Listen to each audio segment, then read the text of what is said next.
광주 전남권 뉴스입니다. 출범 100일을 앞두고 오늘은 민선 8기 전남도정을 살펴보겠습니다.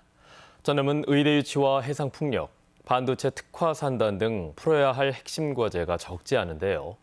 그간의 평가와 과제를 박지성 기자가 보도해드립니다. 대도약 전남 행복시대를 선언하며 출발한 민선 8기 전남도는 정부 예산 확보나 기관 유치 등에서 비교적 양호한 성과를 내고 있습니다. 하지만 주요 공약의 추진 상황은 눈에 띄는 수준은 아닙니다. 제1공약이자 수건 사업인 의대 설립은 국정과제에서 빠지는 등 지지부진합니다.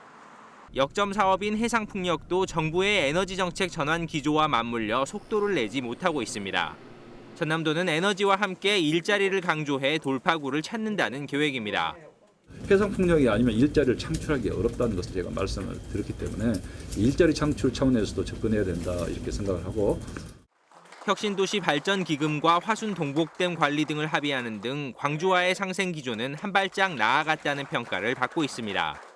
다만 가장 적극적으로 추진되고 있는 반도체 특화 산단은 정부 지원 없이는 실현이 쉽지 않은 상황입니다.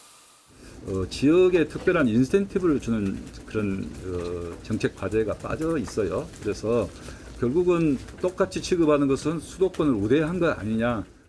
두 번째 임기인 만큼 민선 7기와의 차별성과 더 구체적인 행정 방향을 제시해야 한다는 의견도 있습니다.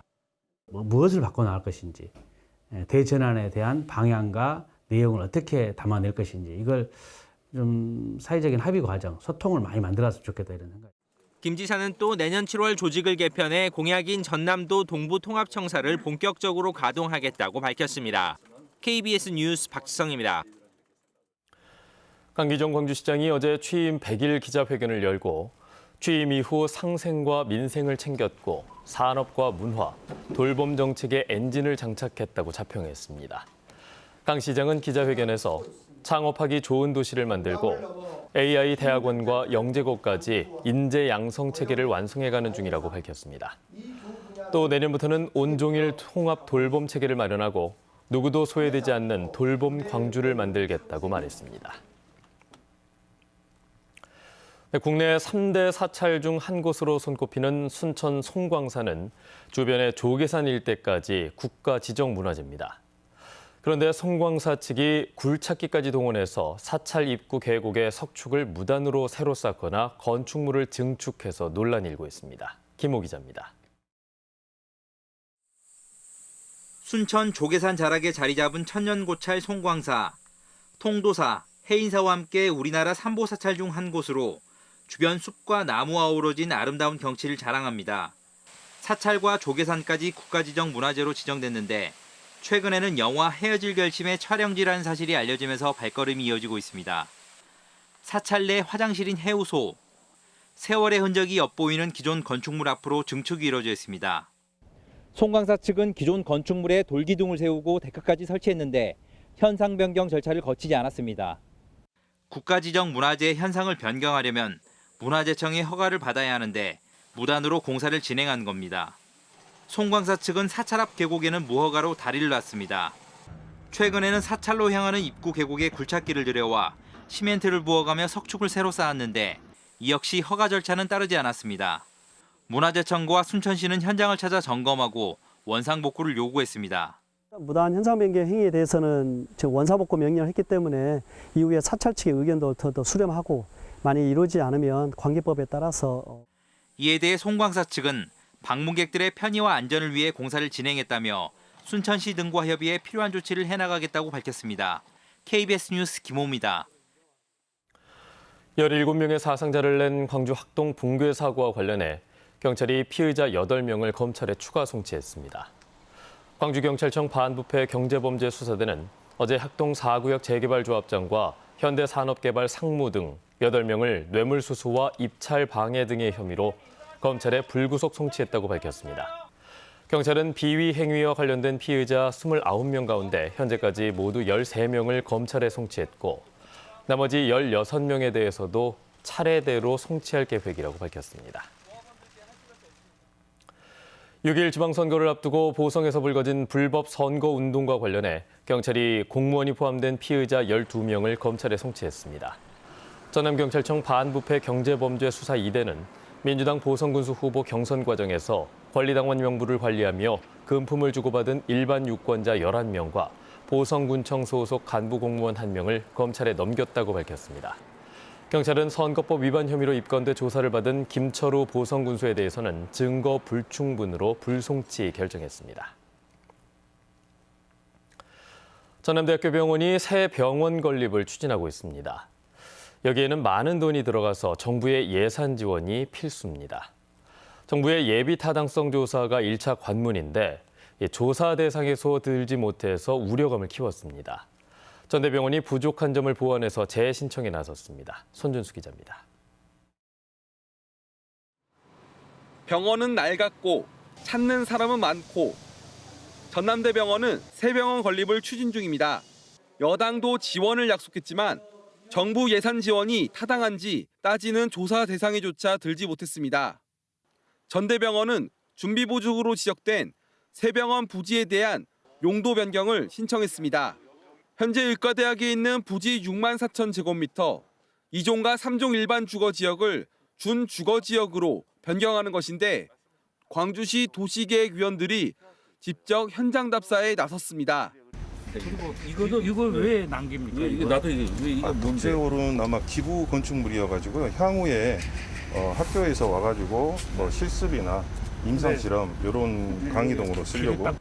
전남대병원은 늘어나는 의료 수요와 공공의료의 중요성이 커지는 만큼 새 병원 신축이 꼭 필요하다며 지역사회의 관심과 지원을 강조했습니다. 1조 이상 드는 큰 프로젝트다 보니 광주 시민들 그리고 여러 지자체 그다음에 원원분들께서 좀 관심을 많이 가져주시고 저희가 함께 할 수 있는 그런 많은 힘이 좀 필요할 것 같습니다.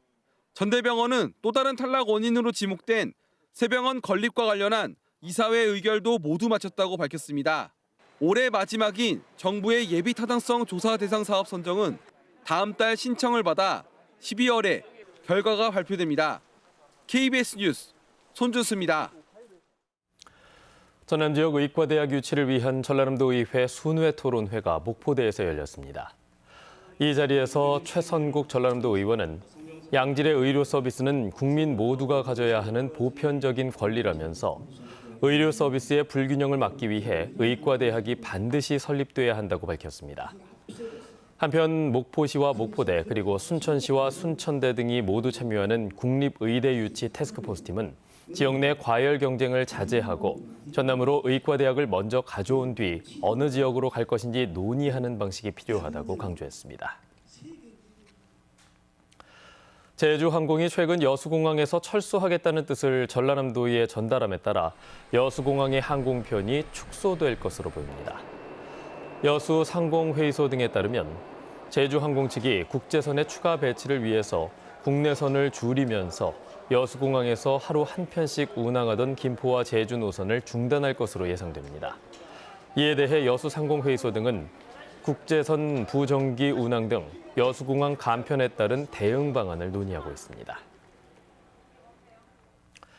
여수광양항만공사는 광양과 중국, 동남아시아 지역을 잇는 신규 컨테이너 항로인 인트라아시아5를 유치했다고 밝혔습니다. IA5는 주 1항차 서비스로 1700TEU급 선박 7척이 투입되는 서비스로 광양항을 출발해서 중국과 말레이시아, 브루나이, 필리핀으로 화물을 운송합니다. 항만공사는 신규 항로 유치로 연간 3만 TEU가량의 컨테이너 물동량이 창출될 것으로 기대하고 있습니다. 전남 지역의 시민사회단체 등이 기자회견을 열고 현 정부의 전남 교원 정책 감축 정책은 전남의 작은 학교들의 교과 운영을 어렵게 하고 이딴 폐교로 이어질 수 있다고 우려했습니다. 이들은 또 김대중 전남교육감 취임 이후 공부하는 학교를 표방하면서 일부 학교에서 슬그머니 영교시가 부활하고 있다면서 경쟁적 입시 교육을 반대한다고 주장했습니다.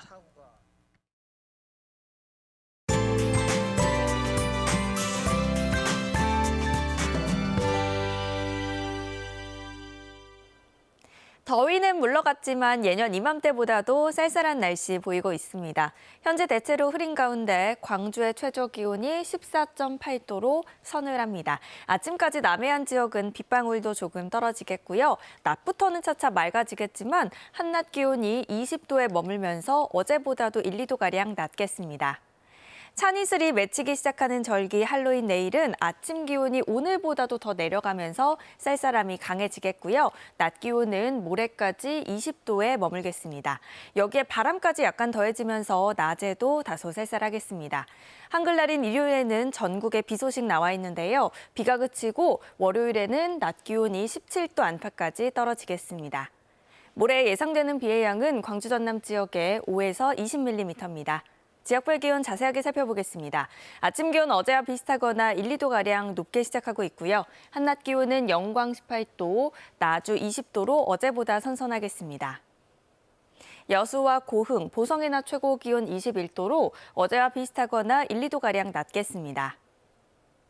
목포의 한낮 기온 19도, 해남과 완도 20도에 머물겠고요. 신안을 비롯한 도서 지역은 17도에서 19도가 예상됩니다. 서해남부 남쪽 먼바다에는 풍랑주의보가 발효 중입니다. 바람이 차차 강해지고 물결이 최고 3m로 높게 일겠습니다. 다음 주부터는 대체로 맑겠지만 일교차가 크게 벌어지겠습니다. 날씨였습니다. 뉴스를 마칩니다. 여러분 고맙습니다.